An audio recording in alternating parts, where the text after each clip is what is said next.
Before I tell you this story, I want you to ask yourself one question: what would you give for your prayers to be answered immediately? What would you trade for relief from suffering? Keep that question in your mind as I share what happened to Adama, a woman whose faith was tested in ways none of us should ever face. Adama stood alone in St. Mary's Church long after evening service had ended. The silence pressed against her ears like water. She had come here every day for 3 months, praying the same desperate words until her voice felt like sandpaper. Nothing changed. Nothing moved. Her hands trembled as she gripped the wooden pew. The candles near the altar flickered, throwing dancing shadows across the walls. She closed her eyes and whispered one more prayer, though hope had become a stranger to her. When she opened her eyes, she noticed something odd. A thin line of light glowed behind the altar, where solid walls should have been. The air near it felt different, heavier, like the moment before thunder. Adama's heart quickened. She glanced toward the exit, then back at the light. Curiosity pulled her forward. Her footsteps echoed as she approached the altar, each step feeling like a choice she could not take back. 6 months earlier, Adama's life had been simple and sweet. She worked as a teacher in the local primary school, loved by her students and respected in her community. Her husband, Chokudi, sold spare parts at the main market. They were not rich, but they had enough. Enough food, enough laughter, enough love. Then the sickness came. First, it took Chokudi's strength. He could no longer lift the heavy boxes at his shop. Then it took his appetite. Then his smile. The doctors ran tests but found nothing. Traditional healers brewed herbs that did not work. Adama prayed morning, noon, and night. She fasted until her clothes hung loose on her body. She gave offerings she could not afford. But Chokudi only grew weaker. Their savings disappeared like water poured on sand. Neighbors who once greeted them warmly now crossed the street to avoid them. Shame became Adama's constant companion. She stopped attending church socials. She stopped laughing. She stopped believing prayers worked. Adama remembered the Sunday when Pastor Okun preached about answered prayers. He spoke of mountains moving, of impossible doors opening, of miracles falling like rain on the faithful. Around her, people nodded and clapped, their faces bright with hope. Adama sat silent, her hands folded in her lap.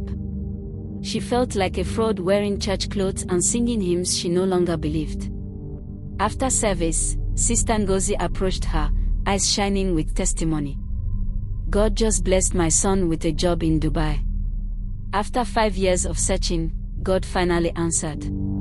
Adama smiled and congratulated her, but inside, a small voice whispered, "Why not me? Why not Chokudi?" She felt guilty for the thought, but she could not shake it.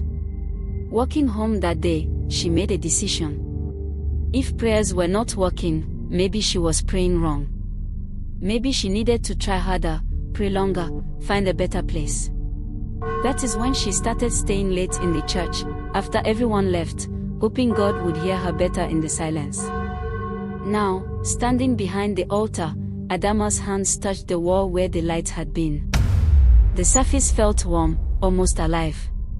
She pressed gently, and a section of the wall shifted inward with a soft click. Her breath caught. A door. A hidden door behind the altar of a church she had attended for 15 years. How had no one ever noticed this? The door swung open silently, revealing a small room. Adama hesitated at the threshold. Everything in her screamed caution, but desperation is louder than wisdom. She stepped inside. The room was simple, almost empty. 4 plain walls, a single window with curtains drawn, and a wooden floor so clean it seemed to glow in the dim light. There were no religious symbols, no crosses, no pictures of saints. Just emptiness, arranged carefully. Adama noticed something strange. The floor showed no signs of use. No scratch marks, no worn spots, no indication that knees had ever pressed against it in prayer. She moved to kneel instinctively, but something stopped her. The floor felt wrong somehow, unwelcoming. Instead, she remained standing. The next morning, Adama met a woman she had never seen before. She appeared at the church entrance just as Adama was leaving. The woman wore a simple white wrapper and blouse, her face calm and ageless. "Good morning, sister," the woman said, her voice soft like honey. "I have seen you here every day. Your faith is beautiful." Adama felt tears prick her eyes. "My faith is weak. My prayers go nowhere." The woman smiled gently. "Not all prayers are heard the same way. Some places are better for private devotion. Have you discovered the room?" Adama froze. The room. Behind the altar. A place set aside for those who need special attention. No rituals, no requirements. Just sincerity. Speak your heart there, and rest. The woman touched Adama's shoulder lightly. "Stand in your truth. That is all." Then she walked away, disappearing around the corner before Adama could ask her name. That evening, Adama returned to the hidden room. She stood in the center and poured out her heart, every fear, every desperate hope. When she left, her chest felt lighter. The change came the very next day. Adama woke to find Chukwudi sitting up in bed, something he had not done in weeks. "I am hungry," he said, his voice stronger than it had been in months. Adama's hands shook as she prepared his food. He ate everything, then asked for more. By afternoon, he was walking around the compound, slowly but steadily. Neighbors who saw him stared in amazement. "What did you do?" Sister Ngozi asked when she heard the news. "Did you visit a new prophet?" Adama shook her head, guarding her secret carefully. "Just prayer. Nothing but prayer." That evening, she returned to the hidden room. She did not kneel. Something about the floor still felt resistant, like it did not want her reverence. She stood and gave thanks, her heart swelling with gratitude. When she left the room and closed the door behind her, she did not notice how easily it had opened, how smoothly it had let her in. She did not notice that the floor remained untouched, as clean as if no one had ever been there at all. The second visit felt natural, almost necessary. Adama entered the room with confidence this time, no longer afraid of being discovered. She spoke her gratitude aloud, thanking God for Chukwudi's improvement. The room felt warmer than before, welcoming. Her words flowed easily, almost without thought. When she tried to kneel again, that same resistance stopped her. It was not physical exactly, more like an invisible hand gently keeping her upright. She shrugged and remained standing. After all, God heard standing prayers too, did not he? Leaving the room felt harder this time, like ending a conversation with an old friend. Outside, the church felt colder, emptier.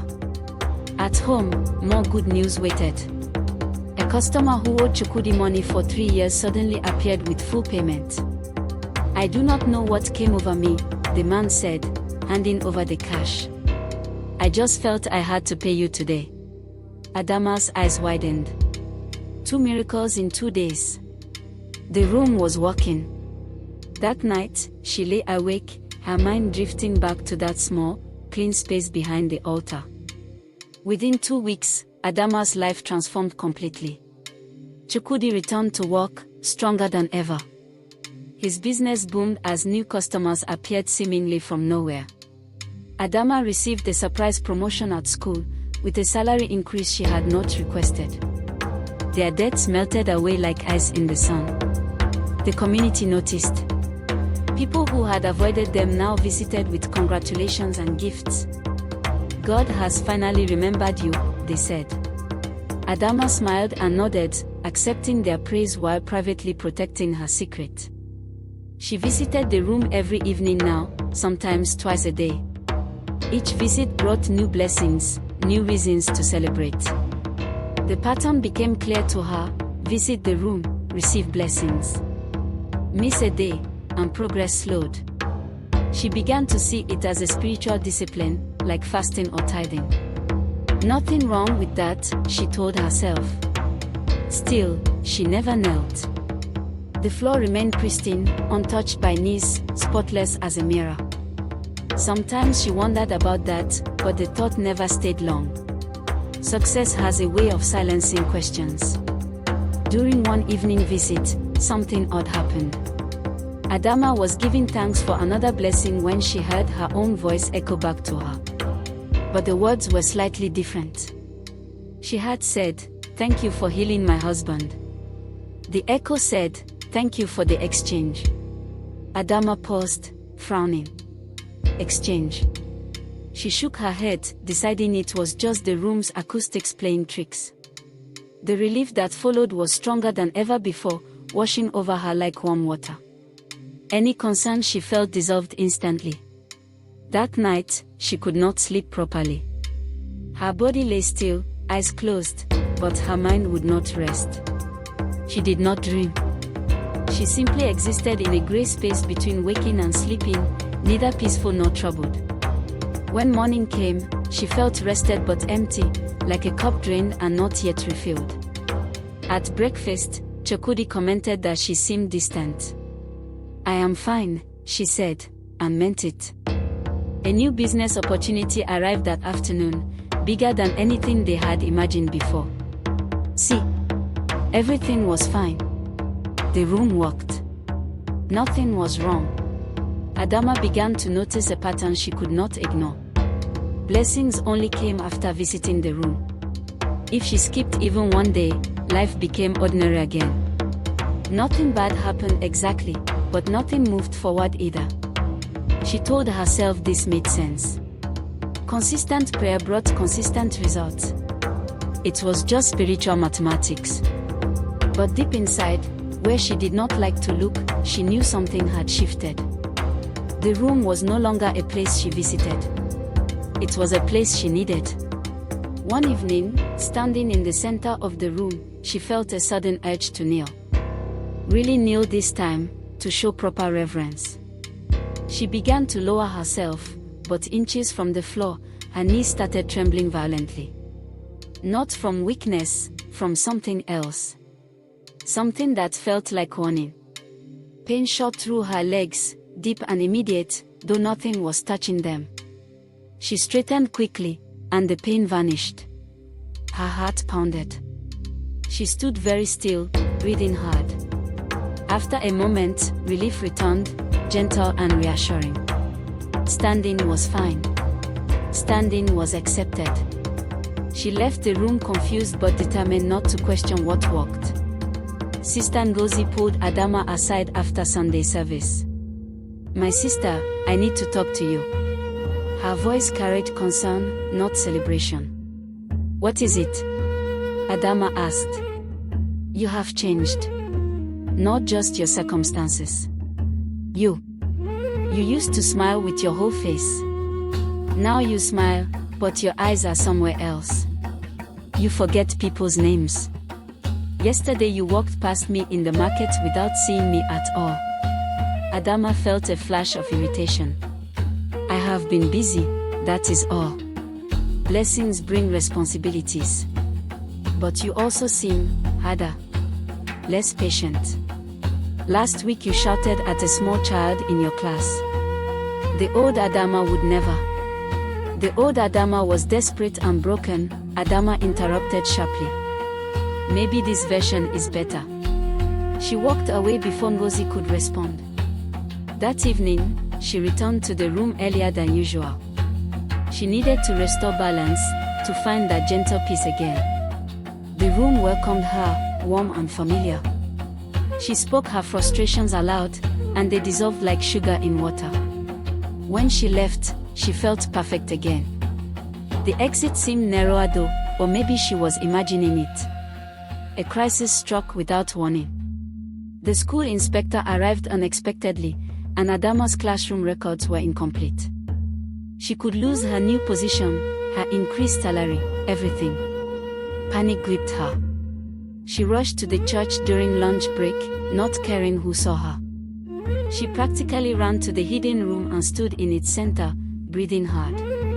"Please," she whispered. "Please fix this. I cannot lose everything now." The room felt different, almost eager. The warmth intensified. She stayed there for an hour, missing classes, missing meetings. When she finally returned to school, the inspector had left early due to a family emergency. Her records were never checked. The principal apologized for the inconvenience. Adama's hands shook with relief. The room had saved her. That night, lying in bed, she tried to remember what the crisis had felt like. The fear, the panic, the desperation. But she could not recall the emotions. She knew they had happened, but they felt like facts she had read in a book, not experiences she had lived. It did not trouble her. Why hold on to negative feelings anyway? Small things began slipping away from Adama, so gradually she barely noticed. She forgot her mother's birthday for the first time in 30 years. At church, she could not remember the names of people she had known for a decade. During conversations, she found herself struggling to feel what she should feel. When her neighbor's child died, Adama attended the funeral but felt nothing. She knew she should be sad. She performed sadness, said the right words, wore the right expression. But inside, only blankness. She told herself this was maturity, emotional strength. Successful people did not fall apart over every tragedy. The room had become more than familiar now. It felt like an extension of herself, like her own heartbeat. She visited 3 times a day sometimes, just to stand in its quiet embrace. The floor remained perfect, not a mark on it, as though no human had ever been there. For the first time, a thought occurred to her: who else has stood here? How many others had found this room? The thought came and went like a leaf on the wind. That evening, relief felt thinner, as though spread too thin over too many requests. The dream came on a Tuesday night. Adama stood in the hidden room, but it was different. Darker. Colder. A voice spoke from everywhere and nowhere. "Why do you never kneel?" it asked. Not angry, just curious. "Why do you stand when others bow? Why does your body refuse what your mouth requests?" Adama opened her mouth to answer but had no words. The voice continued, "Do you think standing costs nothing? Do you think pride and prayer are the same thing?" She woke gasping, her nightgown soaked with sweat. Chukudi slept peacefully beside her, undisturbed. Adama sat up, her heart hammering. It was just a dream. Just her mind playing tricks. But the question lingered: why did she never kneel? She tried to pray there in her bedroom, on her knees beside her bed. The words felt hollow, empty echoes in a vast space. They went nowhere. Only one place felt right anymore. The next evening, she returned to the room, determined to pray properly elsewhere first. She lasted 10 minutes before the unease drove her back. Relief came only when she stood in that small, clean space. The question remained unanswered. Adama decided to fix whatever was wrong. She would kneel properly in the room, show true humility, prove she was still faithful. She entered with determination, closing the door firmly behind her. The room waited, silent and warm. She began to lower herself, forcing her knees downward despite their trembling. Pain exploded through her legs, but not physical pain. This was deeper, like her very bones were screaming in protest. The room grew suddenly cold. Ice cold. The warmth vanished completely. Her teeth chattered. Terror gripped her, primal and overwhelming. She shot back to standing, and immediately everything returned to normal. Warm air, gentle peace, quiet comfort. Her legs stopped shaking. The pain disappeared as though it had never existed. She stood very still, breathing hard, understanding flooding through her. The room did not want her to kneel. It preferred her standing. Standing was accepted, perhaps even required. But why? The question formed clearly in her mind for the first time. Before she could pursue it, relief washed over her, drowning the thought. Everything was fine. Standing was easier anyway. Who needed to kneel? She left feeling strange, though the feeling faded quickly. Adama stopped questioning entirely after that. Success was its own answer, its own justification. The community now spoke of her as an example of faith rewarded. She was asked to give testimony at church, to share her secret of breakthrough. She spoke carefully, mentioning prayer and persistence, never revealing the room. More blessings came. A relative she had not seen in years died and left her property in his will. Chukwudi's business expanded into 3 locations. They built a new house, bought a car, enrolled their children in expensive schools. But something was being lost, though Adama could not name it. She noticed it in small moments.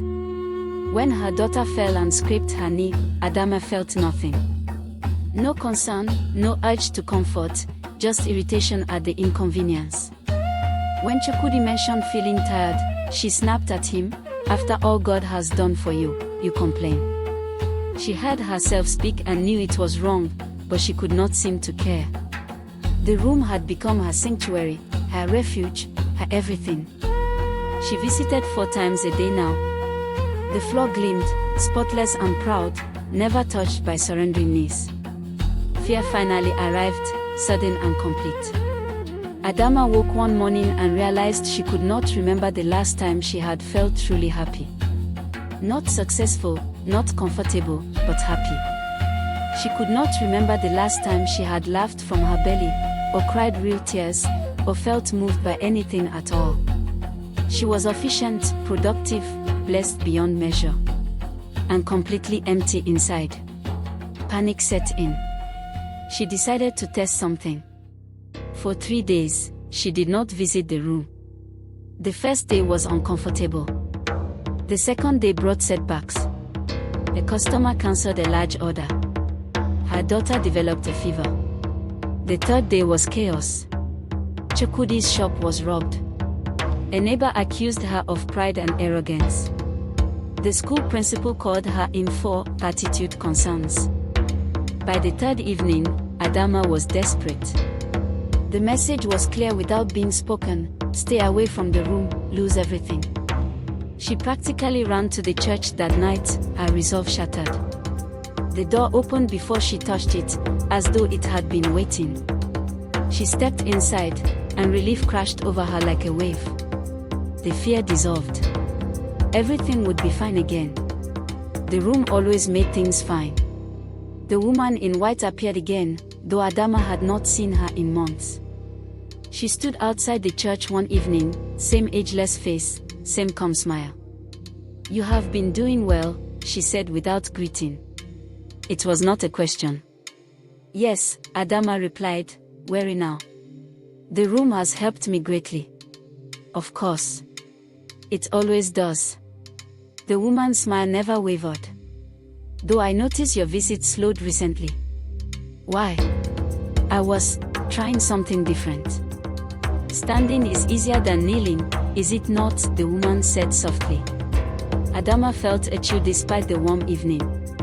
"What do you mean?" "I think you understand." Adama grabbed the woman's arm.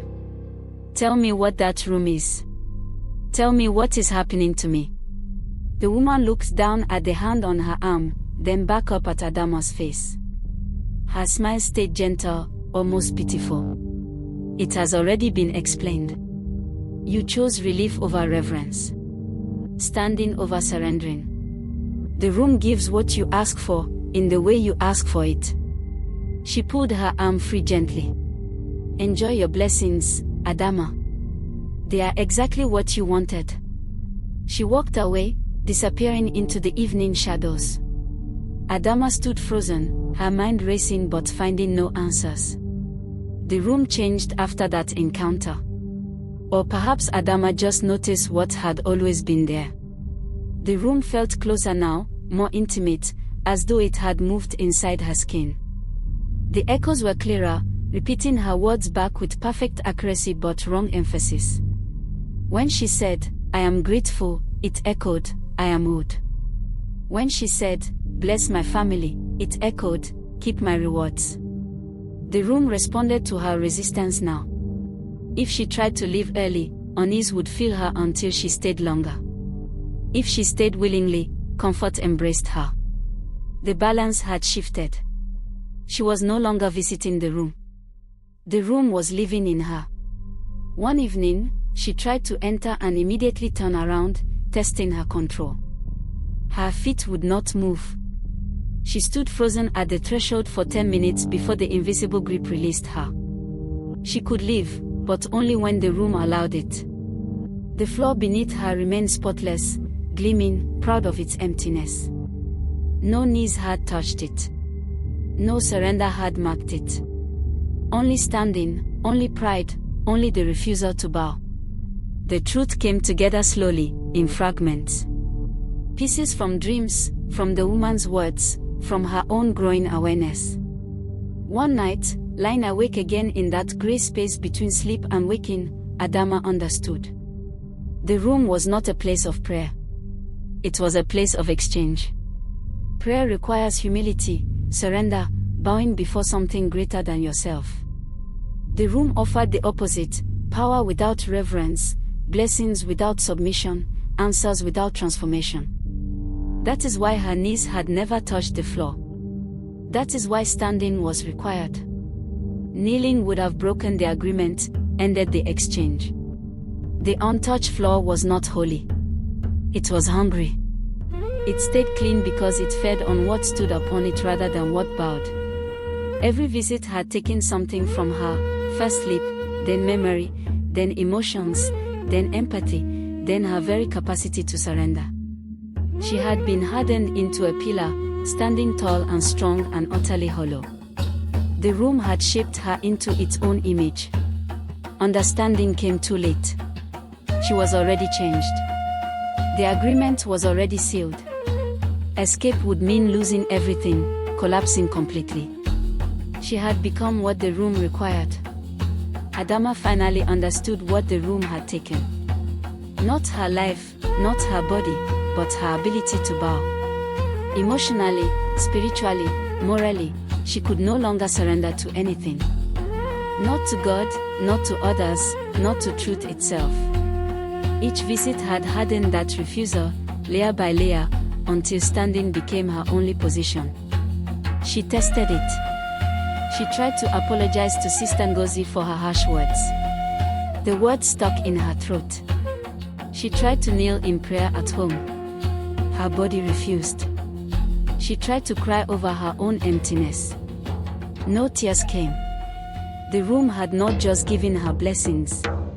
It had transformed her into someone who could hold them without gratitude, without humility, without surrender. She was successful, powerful, independent, and completely imprisoned. That night, standing in the room again because she had no choice, Adama felt the weight of what she had become. Escape was impossible now. Living would mean losing everything: her health, her wealth, her status, her very sense of self.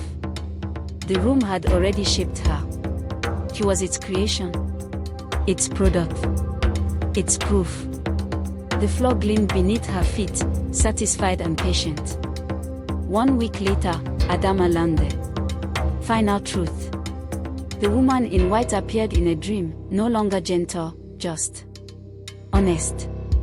The cycle continues only if another enters willingly, she explained. You can end this, but total withdrawal means total loss. Everything you gained will reverse, faster than it came. You will collapse. Completely. Adama woke knowing what was being offered. She could stop visiting the room, lose everything, and break the cycle. Or she could ensure someone else found it, someone else to share the burden, someone else to stand in that spotless space. Neither choice was clean.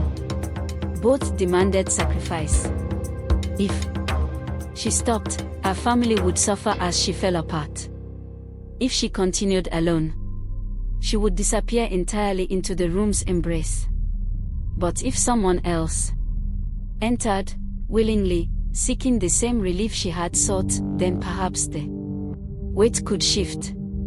Perhaps she could step back slightly while another stepped forward. The choice paralyzed her. She knew what the right answer should be. But she also knew what survival required. The room waited patiently, as it always did, clean and ready and hungry. The woman's voice echoed one last time. What will you choose, Adama? Righteousness or relief? Sister Ngozi's daughter, Chism, began struggling. Adama heard about it during church announcements. Prayer. Request for a young woman facing unemployment, debt, depression. The same quiet desperation Adama remembered from her own dark time. Chism started attending evening services, staying late to pray alone. Adama watched from a distance, recognizing the signs. The exhausted faith, the desperate hope, the weariness of unanswered prayers. One evening, Adama approached her after service. My sister, I see you are troubled. Chism's eyes filled with tears. Nothing works, auntie. I pray and pray, but heaven is silent. Adama felt something twist inside her. Guilt. Compassion. She could not tell anymore. Have you tried private devotion? Sometimes, crowded prayers go unheard. I pray alone every day. I mean, truly private. There are places in this church, quiet places, where God listens more closely. Chism looked up, hope flickering in her tired eyes. Adama continued carefully, behind the altar, there is a room. Very few people know about it. A place for serious seekers. Perhaps you should try there. That night, in the hidden room, warmth flooded through Adama stronger than ever before. The floor gleamed with anticipation. 3 days later, Adama stood outside the church and watched Chism discover the hidden door. She had not told her exactly where it was, just hinted, suggested, planted the seed. Chism found it on her own, drawn by the same desperate need that had drawn Adama. From her hiding place, Adama watched the door swing open. Watched Chism step inside, hesitant but hopeful. Watched the door close softly behind her. And in that moment, Adama felt two things at once, profound relief and crushing grief. Relief because the weight began to lift, because the room's grip on her loosened slightly, because another was now standing where she had stood. Grief because she knew exactly what she had done, what Chism would become, what price the young woman would pay for answers that came too easily. For the first time in months, Adama's knees buckled. Not in the room, but outside it. She knelt on the church floor and felt tears, real tears, burn down her face. The ability to bow was returning, slowly, as another lost it. She could cry again. But only because someone else would soon forget how. Inside the room, Chism stood in the center, unaware that the spotless floor beneath her feet had never known surrendering knees. She prayed standing, because kneeling felt wrong. Somehow. Years have passed since that night. St. Mary's Church still stands in the same place, respected and attended by faithful people who know nothing of what hides behind their altar. Adama recovered partially. She can kneel now, though never easily. She can feel emotions, though they come delayed and muted. She can surrender sometimes, though it cost her more than it should. Chism thrived for a while, blessed beyond measure, empty inside. Then one day, she guided another desperate soul toward the room. And that person eventually guided another. The cycle continues, quiet and patient, feeding on those who seek relief without surrender, answers without transformation, blessings without bowing. The room remains clean, spotless, proud. No knees have ever touched that floor. The woman in white is sometimes seen near the church, speaking gently to those whose prayers have grown desperate. And sometimes, late at night, you can see a faint light glowing behind the altar. I tell you this story not as entertainment, but as warning. Some doors were never meant to be opened. Some rooms were never meant for prayer. And some opportunities are not doors at all, but cages, waiting for someone willing to stand. If you ever find a place where your prayers seem instantly answered, where relief comes without surrender, where standing is easier than kneeling, run. Run fast and far. Because some gifts do not bless you. They replace you. And by the time you realize the difference, you will already be standing on a floor that has never known the touch of humbleness.